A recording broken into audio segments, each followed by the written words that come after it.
Guys, कैसे हैं बेटा आप सब? बेटा मैं मान के चलता हूँ कि इस लॉकडाउन के समय में आप बेटा लॉकडाउन के नियमों का बहुत अच्छे से पालन कर रहे होगे और बेटा अपने आप को और अपनी फैमिली को कोरोना वायरस के खतरे से बेटा बचा रहे होंगे। बेटा मैं गगन जग्गी आज एलीट ऐप पे आपके साथ अकाउंट्स और इकोनॉमिक्स की फैकल्टी के तौर पर बेटा अवेलेबल। मैं आज बेटा क्लास 11th इकोनॉमिक्स का फर्स्ट सेशन आपके साथ बेटा स्टार्ट करूंगा। सर, क्या हमें बुक्स की जरूरत है? बेटा बिल्कुल भी नहीं है। मुझे बेटा सिर्फ आप 45 मिनट्स के लिए उधार चाहिए आपके पेरेंट्स से, ठीक है?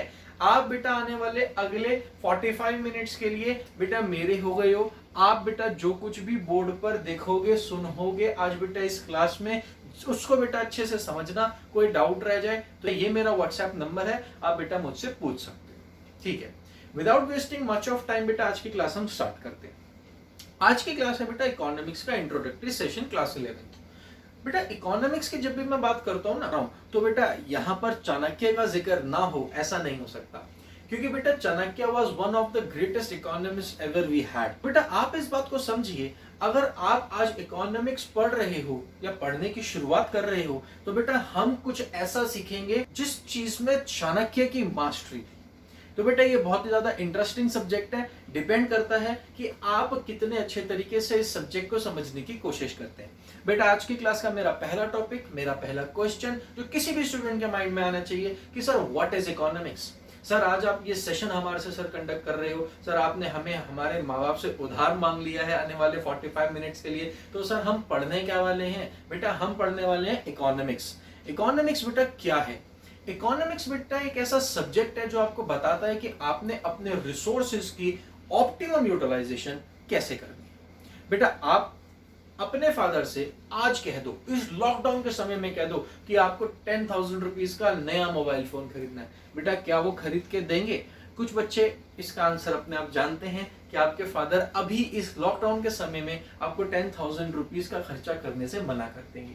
बेटा आपको मालूम भी नहीं पड़ा और आपके फादर ने इकोनॉमिक्स लगा ली।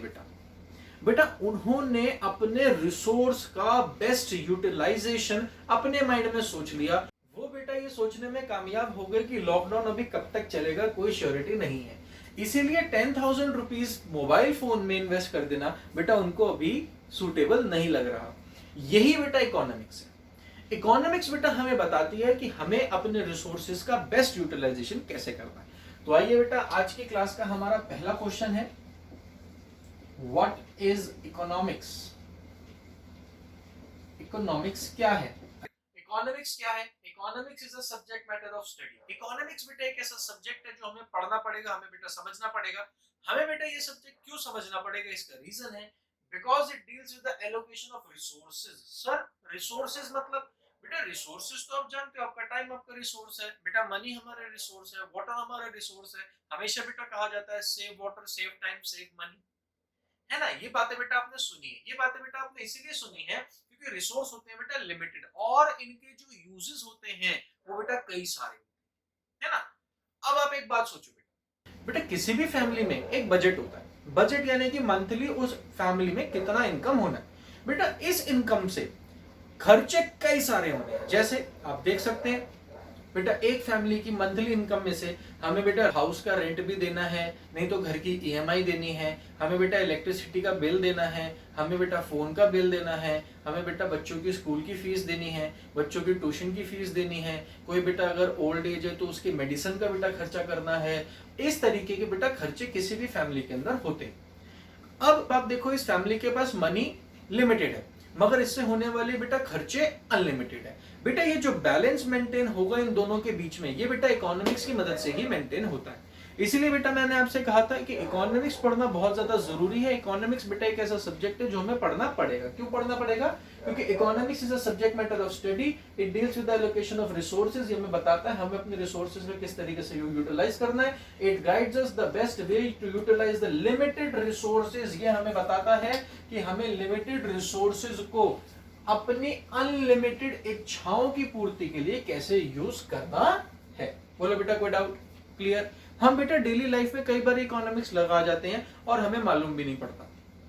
जैसे आप बेटा स्कूल जाते हैं, स्कूल में बेटा आप लोगों को टाइम टेबल बना के दिया जाता है ना, कि इस टाइम पे ये पीरियड चलेगा, उसके बाद इस सब्जेक्ट की क्लास लगेगी, उसके बाद इस सब्जेक्ट की क्लास, फिर रिसेस दी जाती है, रिसेस का भी बेटा एक टाइम पीरियड रहता है, ठीक है। तो बेटा ये है टाइम की प्रॉपर यूटिलाइजेशन। अगर ये टाइम की यूटिलाइजेशन बेटा ना की जाए तो हम अपने रिसोर्स को, अपने टाइम को बेस्ट तरीके से यूटिलाइज नहीं कर पाएंगे। हर जगह बेटा इकोनॉमिक्स लग जाती है। आप धीरे धीरे अब अपनी लाइफ में बेटा चेक करना, मम्मा भी बेटा किचन में इकोनॉमिक्स लगा देती है कई बार। कैसे लगा देती है बेटा इकोनॉमिक्स? अगर बेटा मान लीजिए फ्रिज में कल की सब्जी बच गई है तो मम्मा बेटा आज आपको नई सब्जी ऑफर नहीं करती। मम्मा क्या कहती है, पहले कल रात की सब्जी खत्म कर लेते हैं ब्रेकफास्ट में, दोपहर को फिर हम कुछ नया बना लेंगे, ठीक है। तो बेटा मम्मा ने भी क्या करा, रिसोर्सेज का बेस्ट यूटिलाइजेशन। मम्मा भी जानती है कि food is a resource, food को हमें वेस्ट नहीं करना चाहिए, ठीक है बेटा। मैं अब इस क्लास के दूसरे क्वेश्चन की ओर चलता हूं। ठीक है सर, हमें इकोनॉमिक्स का मीनिंग पता पड़ गया कि it is a subject matter of study, it deals with the allocation of resources, it guides us the best possible way to use the limited resources in order to satisfy the unlimited human wants। ठीक है, हम बेटा economics की definition सीख गए। Economics की definition सीखने के बाद बेटा हमारे पास जो सेकंड क्वेश्चन निकल कर आता है वो बेटा निकल कर आता है, what are the features of resources, what are the features of resources.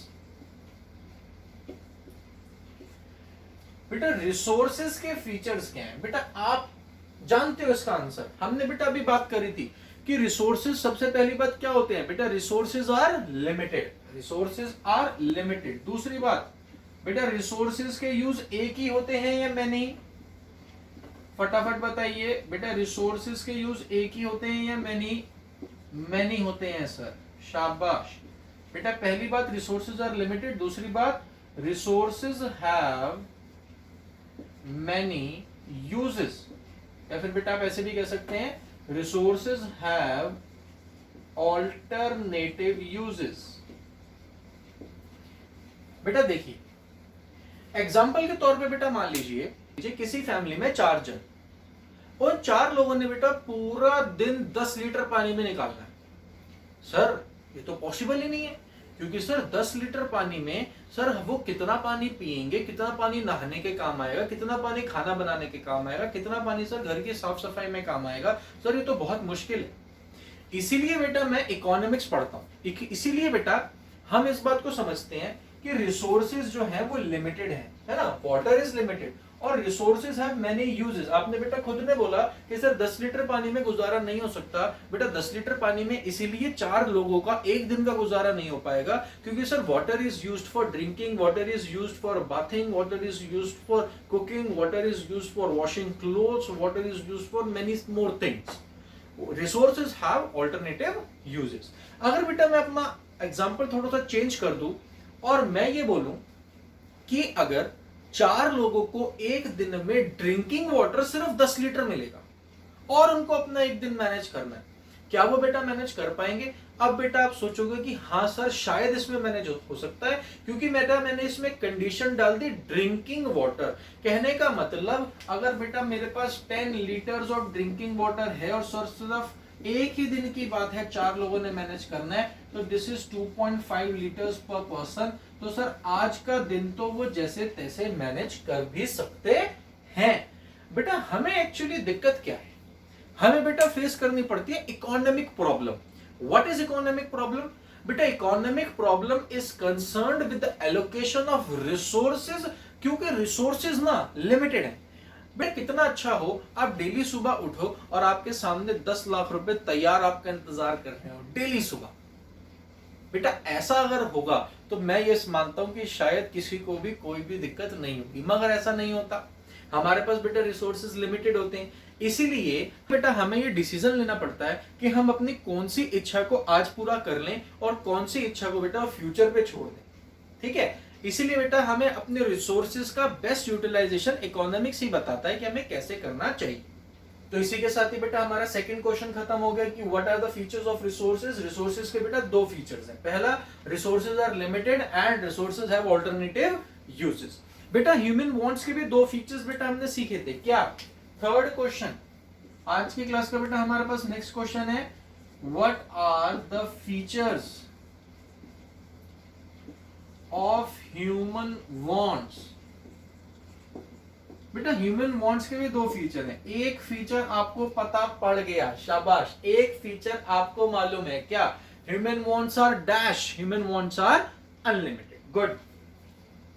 What are the features of human wants? पहला, ह्यूमन वांट्स आर अनलिमिटेड। बेटा एक और फीचर है ह्यूमन वांट्स का। बेटा human wants differ in priority. Sir इसे explain करो। Sir ये समझ ही नहीं आया। बेटा ये समझ इसलिए नहीं आया क्योंकि मैंने समझाया ही नहीं, अब समझाऊंगा। बेटा human wants differ in priority का मतलब ये है, हम सब बेटा ये चाहते हैं कि हमारी अच्छी सी जॉब लग जाए, हमारा सैलरी पैकेज बहुत अच्छा हो। मगर बेटा क्या आप आज ही नौकरी करना चाहोगे? आज अभी तो बेटा आपका 10th क्लास का रिजल्ट भी अवेटेड है। बेटा आप क्या चाहते हो? आप बेटा 10th में गुड मार्क्स चाहते हो, 11th में गुड मार्क्स चाहते हो, 12th में चाहते हो, फिर आप बेटा ग्रेजुएशन अच्छे तरीके से करना चाहते हो, उसके बाद बेटा आप पोस्ट ग्रेजुएशन करना चाहते हो, क्योंकि आपको पता है सिर्फ ग्रेजुएशन के बेसिस पे आजकल नौकरी नहीं मिलती। पोस्ट ग्रेजुएशन के बाद बेटा आप अच्छा सा जॉब चाहते हो। आपको पता है अगर आप यहाँ कहीं जॉब करोगे आफ्टर पोस्ट ग्रेजुएशन तो उम्मीद है आपको 50,000 से अबव कहीं अमाउंट मिलेगा। ठीक है बेटा, अब अल्टीमेटली आपको क्या चाहिए? जॉब। मैं कहता हूं बेटा छोड़ो, 11th 12th graduation post graduation सब छोड़ दो। बेटा आज ही मैं आपको डायरेक्टली जॉब के पास लेके चलता हूं। बेटा क्या आपको आज ही जॉब चाहिए? क्या बेटा आज ही आप नौकरी करने के लिए तैयार हैं? There is a big no, क्योंकि बेटा you are smart enough to know the fact कि अगर आप 10th क्लास के बाद ही, रिजल्ट के बाद ही बेटा अगर आप जॉब ढूंढोगे तो बेटा आपको जॉब मिलेगी मैक्सिमम 6,000 रुपीज, जो हम में से कोई भी करना नहीं चाहेगा। बात समझ आई? इसलिए बेटा human wants differ in priority. बेटा आपकी इच्छा है कि आपको नौकरी मिले, मगर बेटा अभी प्रायोरिटी क्या है? 10th में अच्छे मार्क्स, फिर 11th 12th graduation post graduation, job तो सर बहुत बाद की प्रायोरिटी है। तो नेक्स्ट क्वेश्चन आपके सामने,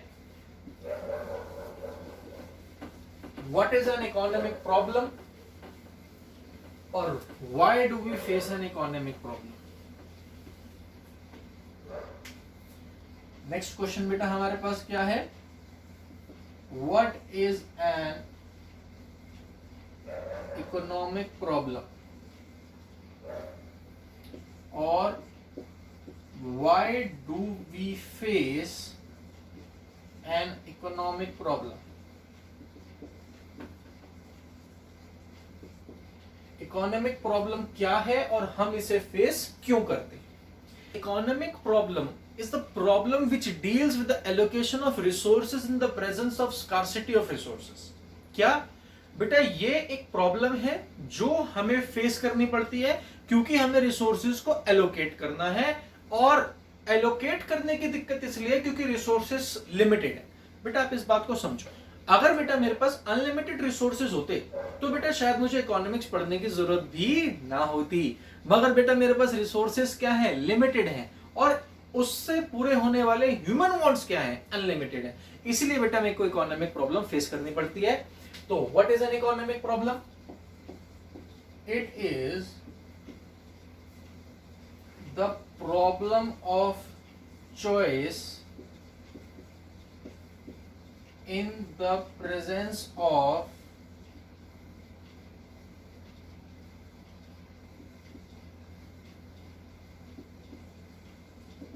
scarcity of resources। ये बेटा प्रॉब्लम ऑफ चॉइस है कि बेटा हमें चॉइस करना पड़ता है कि हम अपने कौन से ह्यूमन वांट को अभी सेटिस्फाई करें और कौन से ह्यूमन वांट को बाद के लिए पोस्टपोन कर दें। और बेटा हमें ये चॉइस इसलिए करना पड़ता है क्योंकि बेटा हमारे पास जो रिसोर्सेज है वो क्या है बेटा? स्कार है, लिमिटेड है। अब कोई आपसे पूछे why do we face an economic problem, ये इकोनॉमिक प्रॉब्लम हमारे पास क्यों आई? बेटा इसके 4 रीजन थे। पहला, रिसोर्सेज आर लिमिटेड। दूसरा, resources have alternative uses. Next, human wants are unlimited. और next, human wants differ in priority.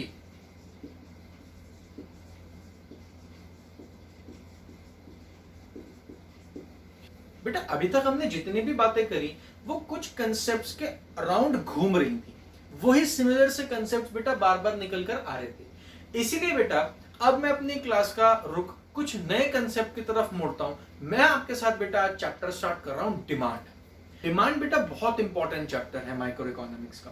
तो आइए हम बेटा डिमांड चैप्टर की शुरुआत करते हैं। डिमांड चैप्टर बेटा शुरू करने से पहले मैं आप लोगों को यह बात अच्छे से बता देना चाहता हूं कि आपको डिमांड चैप्टर पूरा का पूरा आता है सर? हमें डिमांड चैप्टर आता है बेटा? बिल्कुल आता है। मैं आपसे एक छोटा सा क्वेश्चन पूछूंगा, अगर आपने बेटा उस क्वेश्चन का आंसर दे दिया तो आप मेरी बात से एग्री करोगे ना कि आपको डिमांड चैप्टर आता है? वैलिड? ठीक है, मैं क्या कह रहा हूं, आपको डिमांड आता है और मैं ये प्रूफ कर सकता हूं। आइए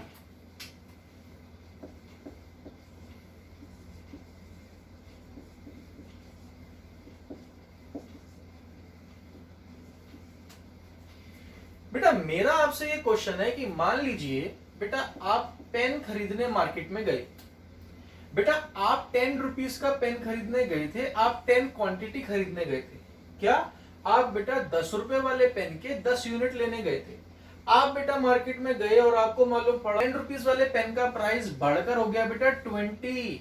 हाँ जी, 10 वाला पेन कितने में मिल रहा है? 20 में। बेटा मेरा सिंपल सा क्वेश्चन है, आप अपनी 10 यूनिट्स की डिमांड बढ़े हुए प्राइस की वजह से बढ़ा दोगे या घटा दोगे? सिंपल सा क्वेश्चन है बेटा, और आपके पास आंसर पहले से है। इतनी कॉमन सेंस आपके पास है, मुझे पता है। बस इस बुक को नहीं पता, माइक्रो इकोनॉमिक्स को, इस चैप्टर को नहीं पता कि मेरे जितने भी बच्चे हैं वो बहुत ही ज्यादा स्मार्ट हैं, उनको इस क्वेश्चन का आंसर पहले से पता है कि अगर आप 10 रुपीज का पेन खरीदने गए थे, उसकी 10 यूनिट्स लेने गए थे, आज आपको मालूम पड़ा वो पेन 10 रुपीज का नहीं 20 रुपीज का हो गया है, तो बेटा आप मुझे बताओ आप उस पेन की कितनी यूनिट्स खरीदोगे?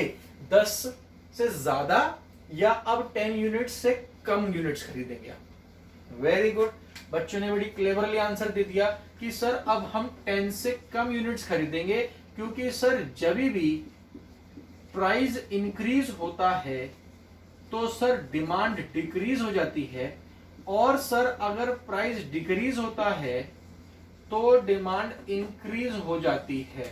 हाँ या ना? बेटा ये बात तो आपको पता ही है कि अगर सर प्राइस 10 से 20 हो गया तो सर डिमांड 10 यूनिट से कम हो जाएगी। अब हम 10 यूनिट्स डिमांड नहीं करेंगे। अगर बेटा उल्टा एग्जांपल होता कि आप बेटा मान के चलिए आपको बेटा पेन खरीदने गए थे 10 रुपीज वाला, आपको पता पड़ा ये सेल पे चल रहा है बेटा पेन, ये पेन बेटा आज 5 रुपीज का मिल जाएगा। बेटा मुझे बताओ 10 रुपए का पेन 5 रुपए में मिल रहा है, बेटा कितनी यूनिट्स लोगे? 10 से कम कर दोगे अपनी डिमांड या 10 से बेटा बढ़ा दोगे डिमांड? ऑब्वियसली बेटा आप अब यहाँ पे अपनी डिमांड 10 यूनिट्स से ज्यादा की करेंगे। Fall in price will lead to higher demand, increase in price will lead to fall in demand. Clear? ये बात तो बेटा कॉमन सेंस की थी। आपको पता है आपकी बुक में इसके ऊपर पूरा चैप्टर है, इतना आसान है बेटा micro economics.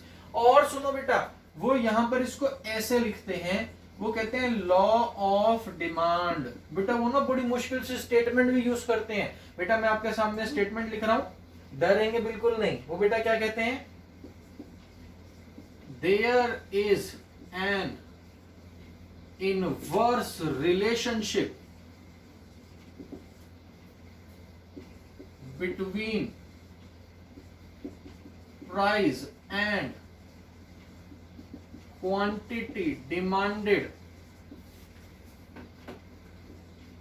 of a good.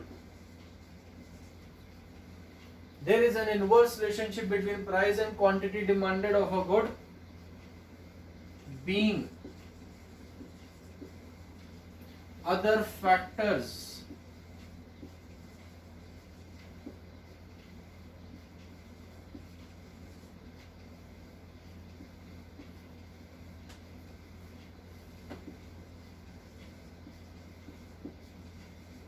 remaining constant,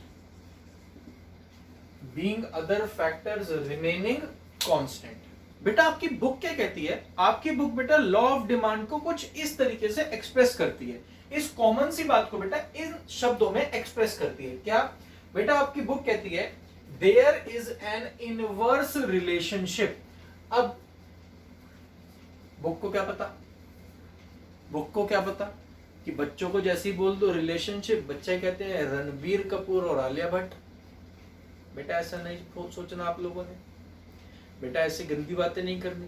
बेटा पढ़ाई हो रही है यहाँ पर, आओ बेटा पढ़ाई करते हैं, नालायक। बेटा इधर ध्यान दो, law of demand, there is an inverse relationship. Inverse का मतलब क्या बेटा? इनवर्स का मतलब है कि अगर एक चीज बढ़ेगी तो दूसरी चीज कम हो जाएगी। ठीक है, there is an inverse relationship. Inverse relationship का मतलब है the increase in one will lead to fall of the other and the decrease in one will lead to rise in the other. There is an inverse relationship किनके बीच में? Between price and quantity demanded of a good. कहने का मतलब एक good के price में और उसी गुड की क्वांटिटी डिमांडेड। क्वांटिटी डिमांडेड मतलब हम मार्केट में कितनी यूनिट्स उस गुड की खरीदेंगे। इसमें क्या है बेटा? इनवर्स रिलेशनशिप है। अगर प्राइस 10 से 5 होगा तो डिमांड बढ़ जाएगी, यहाँ पे प्राइस अगर कम होगा तो डिमांड बढ़ जाएगी, और अगर प्राइस बढ़ जाता तो डिमांड कम हो जाती। इनवर्स रिलेशनशिप है। लास्ट लाइन में वो लिखता है बेटा being other factors remaining constant. बेटा ये लाइन लिखनी बहुत ज्यादा जरूरी है। क्यों बेटा बहुत ज्यादा जरूरी है ये लाइन लिखनी? बेटा मैं आपको एक एग्जांपल के तौर पे समझाता हूं, आइए बेटा देखिए मेरे साथ साथ। मान लीजिए बेटा y बेटा इकोनॉमिक्स में कहलाता है इनकम। मान लीजिए बेटा एक इंडिविजुअल मिस्टर ए जिसकी इनकम थी 10,000 रुपीज, वो बेटा एक मंथ में बेटा 2 शर्ट्स खरीदता था ऑफ प्राइस 500। ठीक है, आज बेटा मान लीजिए प्राइस हो गया 1000 रुपीज पर शर्ट। तो बेटा आप मुझे सिर्फ ये बात बताओ, इनकम को बेटा अभी मत कंसीडर कीजिए, आप बेटा मुझे सिर्फ ये बात बताओ कि अब अगर प्राइस बढ़ जाएगा तो डिमांड बढ़ेगी या कम होगी? प्राइस बढ़ गया तो डिमांड कम हो जाएगी। वेरी गुड, ठीक है बेटा। मगर मैं कहता हूं सर वो अभी भी 2 शर्ट ही लेगा। पता है क्यों? बेटा आपने बोल दिया था कि सर डिमांड कम हो जाएगी, हो सकता है वो एक ही शर्ट ले, क्योंकि आप मान के चले कि उसकी इनकम अभी भी 10,000 ही है। बेटा आपने ये बात मान ली, एज्यूम कर ली कि उसकी इनकम में कोई चेंज नहीं है। बट बेटा मैं कहता हूं मान लीजिए उसकी इनकम अब बढ़कर हो गई है 20,000, तो बेटा वो कितनी शर्ट खरीदेगा? बेटा वो 2 भी खरीद सकता है, वो 4 भी खरीद सकता है। बेटा यहां पर हमारा लॉ ऑफ डिमांड, बेटा ये तो लॉ था, लॉ का मतलब ये तो बेटा यूनिवर्सल था। क्या था? यूनिवर्सल। इंडिया में लगाओ, पाकिस्तान में लगाओ, जापान में लगाओ, चीन में लगाओ, किसी भी कम्युनिटी पे लगाओ, है ना, ए पे लगाओ, बी पे लगाओ, सी पे लगाओ, ये बेटा लॉ था, ये तो बेटा पास होना चाहिए था। मगर बेटा ये लॉ ऑफ डिमांड क्या हो गया? फेल हो गया। मगर ये लॉ ऑफ डिमांड फेल इसी स्टेटमेंट की वजह से नहीं हुआ, क्योंकि लॉ में साफ साफ लिखा था being other things remaining constant. हम बेटा ये मान के चलते हैं कि हमारा ये लॉ तभी लग पाएगा जब कुछ चीजें कांस्टेंट हैं, जैसे उस कंज्यूमर का टेस्ट और प्रेफरेंस। मैंने बेटा आपसे बात करी थी पेन की, ऐसा भी तो हो सकता है मन आप में से कुछ बच्चों ने कहा हो कि सर मेरे को तो वही पेन यूज करना, 10 का हो या 20 का, सर मुझे तो फर्क ही नहीं पड़ता, 10 का हो या 5 का, सर मुझे तो फर्क ही नहीं पड़ता, सर अगर मैंने 10 यूनिट्स लेने तो मैं 10 यूनिट्स लूंगा या लूंगी। ये भी तो हो सकता है ना बेटा। तो कुछ ऐसे फैक्टर्स हैं जिसके ऊपर बेटा demand of a commodity depend करता है। आइए बेटा हम आज उन्हीं फैक्टर्स को अच्छे से डिस्कस करते हैं। टॉपिक रहेगा बेटा हमारे पास determinants of demand. Determinants of demand मतलब किसी भी चीज की डिमांड होगी या नहीं होगी, इसके बेटा क्या डिटरमिनेंट्स हैं, क्या फैक्टर्स हैं। आइए नोट डाउन करते रहिएगा बेटा मेरे साथ साथ।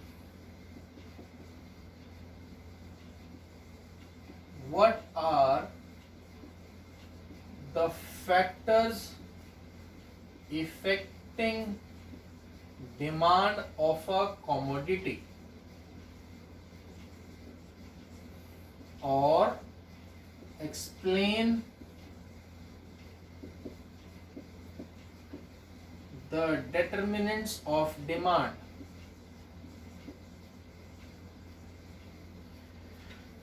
बेटा किसी भी कमोडिटी की डिमांड किन चीजों पे डिपेंडेंट होगी, देखते हैं। पहला पॉइंट, बेटा किसी भी कमोडिटी की डिमांड डिपेंड करती है बेटा प्राइस पर, कि उस कमोडिटी का प्राइस क्या है।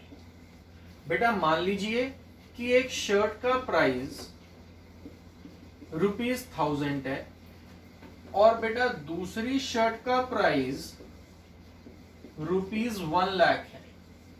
सर 1,00,000 रुपए की शर्ट, हाँ बेटा डिजाइनर शर्ट्स होती हैं जो 1,00,000 रुपए से ज्यादा भी कॉस्ट कर सकती हैं। आइए बेटा हम अपने एग्जांपल की ओर चलते हैं। बेटा मान लीजिए कि price of the commodity, shirt 1,000 rupees की है बेटा और शर्ट 1,00,000 रुपीज की है। बेटा आप खुद बताइए ज्यादा डिमांड कौन सी शर्ट की होगी, 1 और 2? 1 और 2? Quite obviously shirt 1। बेटा क्यों? क्योंकि प्राइस जितना कम होगा डिमांड उतनी ज्यादा होगी। तो आप इस बात को समझते हो कि सर किसी भी चीज की डिमांड किस चीज पे डिपेंड करती है? पहला factor price of the commodity पे। जितना कम प्राइस उतना ज्यादा डिमांड, जितना ज्यादा प्राइस उतनी कम demand. Valid? Next point, next point है बेटा इसमें हमारे पास price of the related good. Price of the related good बच्चे, रिलेटेड गुड बेटा हमारे पास दो तरीके से होते हैं। एक होता है बेटा सब्स्टिट्यूट गुड, दूसरा होता है बेटा कॉम्प्लीमेंट्री गुड। एक होता है बेटा सब्स्टिट्यूट गुड, दूसरा होता है बेटा कॉम्प्लीमेंट्री गुड। बेटा सब्स्टिट्यूट आप बेटा समझ पा रहे हो? सब्स्टिट्यूट का मतलब क्या होता है? आपके बेटा घर कोई भी आता है, आप उससे क्या पूछते हो? चाय या कॉफी, है ना? चाय या कॉफी। बेटा आप अगर मार्केट में चले जाते हैं पेप्सी खरीदने के लिए, शॉपकीपर कहता है पेप्सी नहीं है, आप कहते हो कोक दे दो, है ना? ये क्या है बेटा? एक दूसरे के सब्स्टिट्यूट हैं। तो सब्स्टिट्यूट गुड्स भी बेटा प्राइस डिसाइड करते हैं किसी कमोडिटी का। कैसे? आइए बेटा हम समझते हैं। बेटा मान लीजिए एक ऑफिस के बाहर टी और कॉफी दोनों बेटा 10 रुपीज पर कप पे बिक रही थी। दोनों का बेटा प्राइस क्या है? 10 रुपीज पर कप। अब बेटा किसी कारण से कॉफी का प्राइस 10 रुपीज से बढ़कर हो गया 15। कॉफी का प्राइस बेटा 10 रुपीज से बढ़कर हो गया 15। बेटा हमें इस बात को बहुत अच्छे तरीके से समझना है कि कॉफी का प्राइस बढ़ने की वजह से कॉफी की डिमांड में तो फर्क पड़ेगा, और यहां तक कि कॉफी का प्राइस बढ़ने की वजह से टी की डिमांड में भी फर्क पड़ जाएगा। सर कैसे? बेटा पहले आप इस बात को समझो कि अगर कॉफी का प्राइस बढ़ गया, कॉफी का प्राइस बेटा पहले था 10 अब हो गया 15, तो बेटा कॉफी का प्राइस बढ़ने की वजह से कॉफी की डिमांड कम हो जाएगी। बोलो कोई डाउट है? ये बात तो समझ आती है। अब बेटा ये सोचो कि जो लोग कॉफी की डिमांड कम कर देंगे वो अब क्या पिएंगे? एग्जैक्टली वो बेटा टी पिएंगे। तो हम इस बात को समझे कि सब्स्टिट्यूट गुड के अंदर कैसा रिलेशनशिप है बेटा?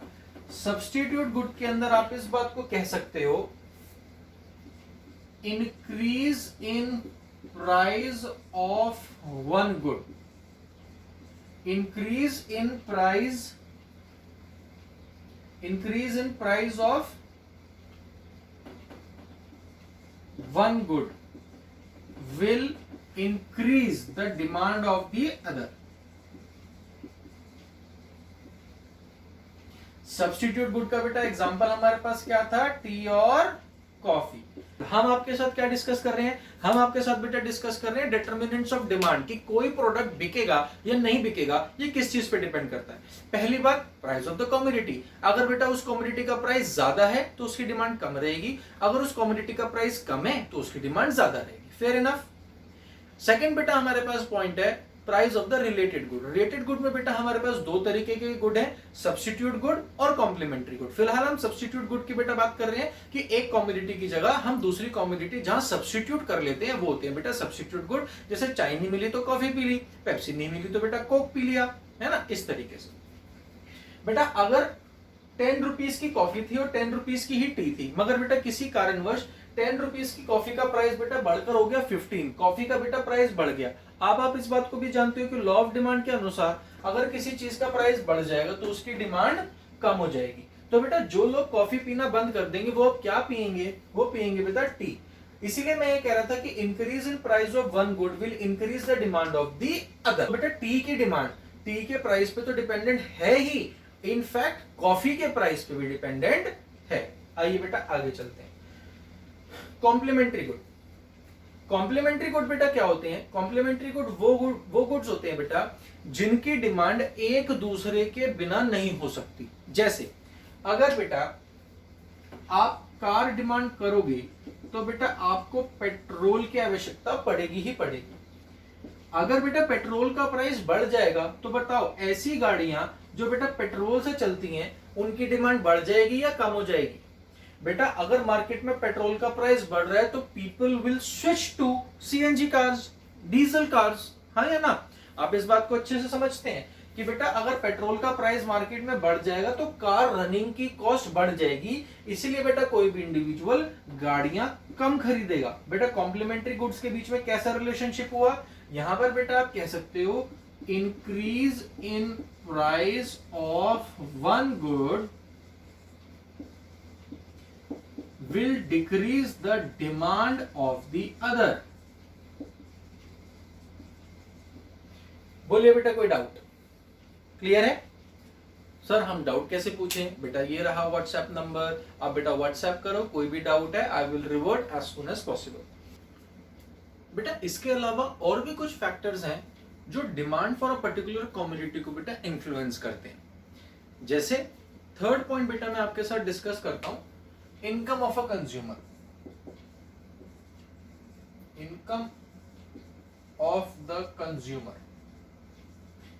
बेटा यहां पर आप ये बात समझेंगे कि दो तरीके के गुड होते हैं बेटा, एक होते हैं नॉर्मल गुड्स, दूसरे होते हैं बेटा इंफीरियर गुड्स। बेटा जैसे शब्द ही समझ आ रहा है इंफीरियर, इंफीरियर मतलब goods which are of low quality, goods which are of low quality. बेटा इनकम ऑफ द कंज्यूमर, इस पॉइंट की एक्सप्लेनेशन के लिए बेटा मैं आपके साथ एग्जांपल लेता हूं। बेटा एक रिक्शा पुलर बेटा जो राइस अपने घर में बेटा जिस क्वालिटी का यूज करता है बेटा वो होता है इंफीरियर गुड। क्या होता है? Inferior good. Let us assume बेटा a rickshaw puller is able to earn only ₹200 a day.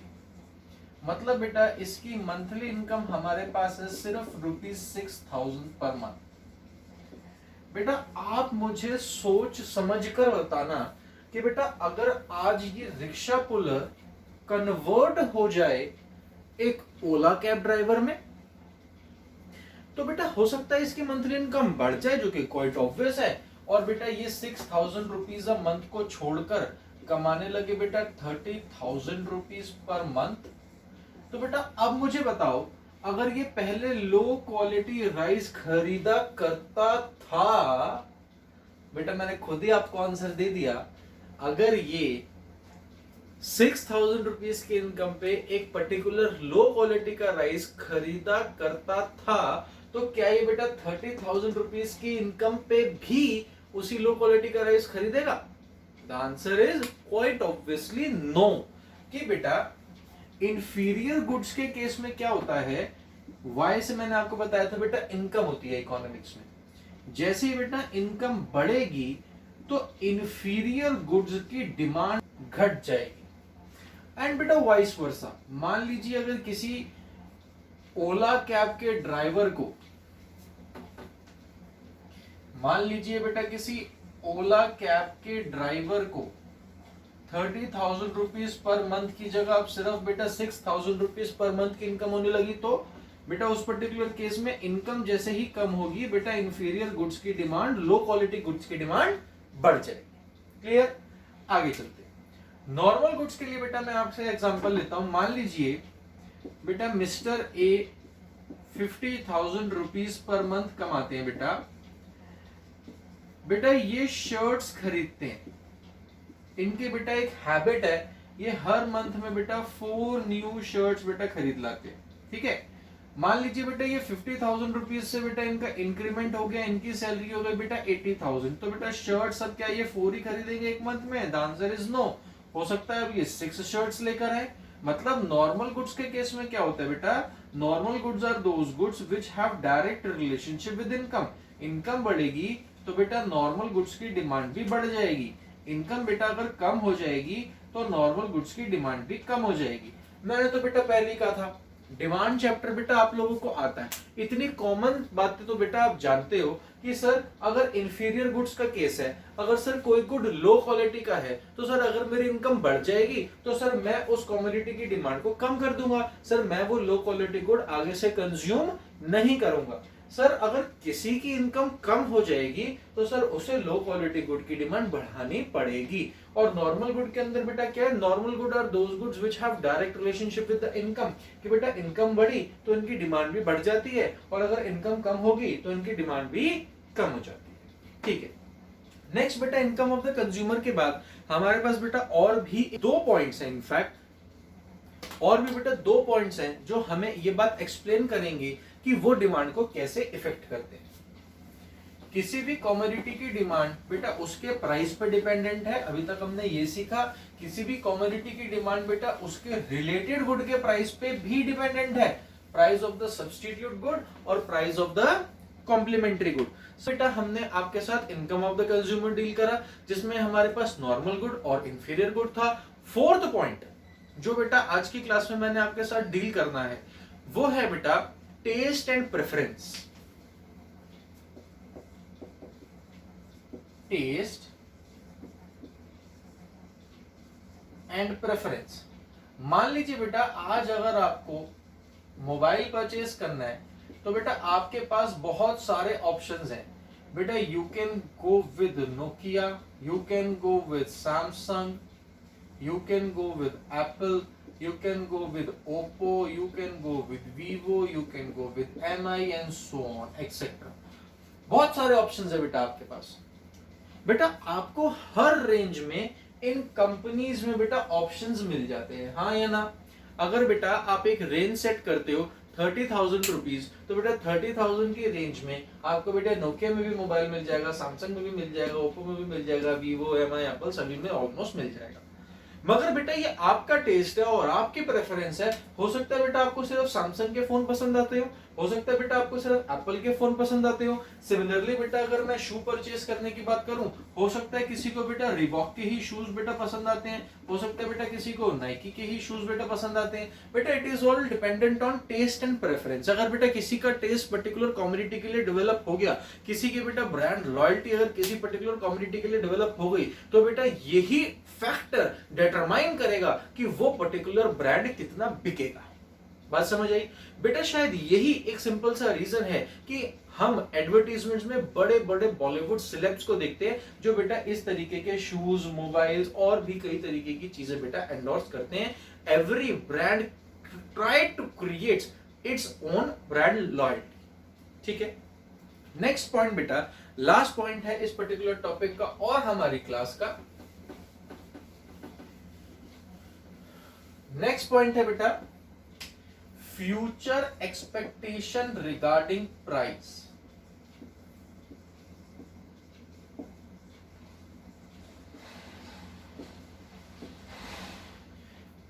मान लीजिए बेटा मई 2020 और जून 2020 में बेटा आपने एक मोबाइल फोन परचेज करना है ओप्पो कंपनी का।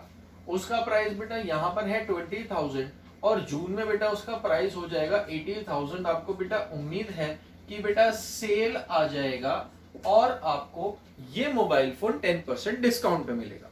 तो बेटा मेरा आपसे सिंपल सा क्वेश्चन ये है, आप बेटा मई में डिमांड करोगे या जून में? आप बेटा ये मोबाइल फोन अभी डिमांड करोगे या नहीं?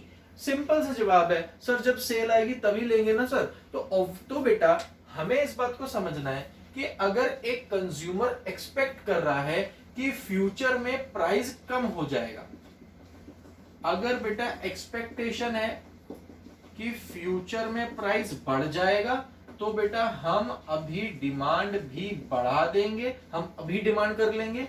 और बेटा अगर हमारी एक्सपेक्टेशन है कि फ्यूचर में प्राइस कम हो जाएगा, तो बेटा अभी हम डिमांड कम कर देंगे। सिंपल सी बात है बेटा। आज की क्लास में मैंने आपके साथ बेटा कई सारी बातें डिस्कस करी। आज बेटा हमारा इकोनॉमिक्स का पहला सेशन था। हमने बेटा बात करी इकोनॉमिक्स क्या है। Economics is a subject matter of study which deals with the allocation of resources. It guides us the best way to utilise the limited resources in order to satisfy the unlimited wants. उसके बाद बेटा हमने बात करी what are the features of resources. Resources के बेटा दो features थे, resources are limited and resources have alternative uses. उसके बाद बेटा हमने बात करी what are the features of human wants. Human wants are unlimited and human wants differ in priority. बिल्कुल ठीक बात। नेक्स्ट बेटा जो क्वेश्चन करा था वो था why does N economic problem arise and what is an economic problem. बेटा हमने सीखा economic problem is the problem of choice in the presence of scarcity of resources, कि हमें चूज करना पड़ता है कि हम कौन से रिसोर्स से अपनी कौन सी वांट को पूरा करें और कौन सी वांट को हम पोस्टपोन कर दें। यही होती है बेटा एक इकोनॉमिक प्रॉब्लम। और बेटा हमें इकोनॉमिक प्रॉब्लम इसलिए फेस करनी पड़ती है क्योंकि रिसोर्सेज लिमिटेड हैं और उनके ऑल्टरनेटिव यूजेस हैं, हमारी इच्छाएं अनलिमिटेड हैं और इच्छाएं भी डिफर करती हैं प्रायोरिटी में। जब ये बेटा चारों चीजें कंबाइन हो जाती हैं, इसीलिए बेटा हमें दिक्कत होती है, इसीलिए हम इकोनॉमिक प्रॉब्लम फेस करते हैं। हमने बेटा ये भी पढ़ा था कि हम इकोनॉमिक्स क्यों पढ़ते हैं। बेटा इसी इकोनॉमिक प्रॉब्लम के सॉल्यूशन को हम बेटा इकोनॉमिक्स में ढूंढते हैं। क्लियर है। नेक्स्ट बेटा हमने डिमांड चैप्टर के बारे में बेटा आपसे बात करी थी। हमने बेटा डिमांड चैप्टर में सबसे पहले बात करी थी लॉ ऑफ डिमांड की, जो बेटा बहुत ही ज्यादा सिंपल था कि लॉ ऑफ डिमांड क्या है। Law of demand states the inverse relationship between price and quantity demanded of a commodity being other factor remaining constant, कि बेटा अगर प्राइस बढ़ जाएगा तो डिमांड कम होगी और अगर प्राइस कम हो जाएगा तो डिमांड बढ़ जाएगी। There was an inverse relation. इसमें बेटा एक स्टेटमेंट थी being other thing remaining constant. उसके एक्सप्लेनेशन के लिए बेटा हमने डिटरमिनेंट्स ऑफ डिमांड पढ़े कि कुछ ऐसे डिटरमिनेंट्स हैं जिसपे बेटा डिमांड डिपेंडेंट है। सबसे पहले बेटा मैंने आपसे बात करी प्राइस ऑफ द कमोडिटी। बेटा प्राइस ऑफ द कमोडिटी जितना ज्यादा होगा डिमांड ऑफ द कमोडिटी उतनी कम होगी। प्राइस बेटा जितना कम होगा डिमांड उतनी ज्यादा होगी। उसके बाद बेटा मैंने बात करी थी price of the related good.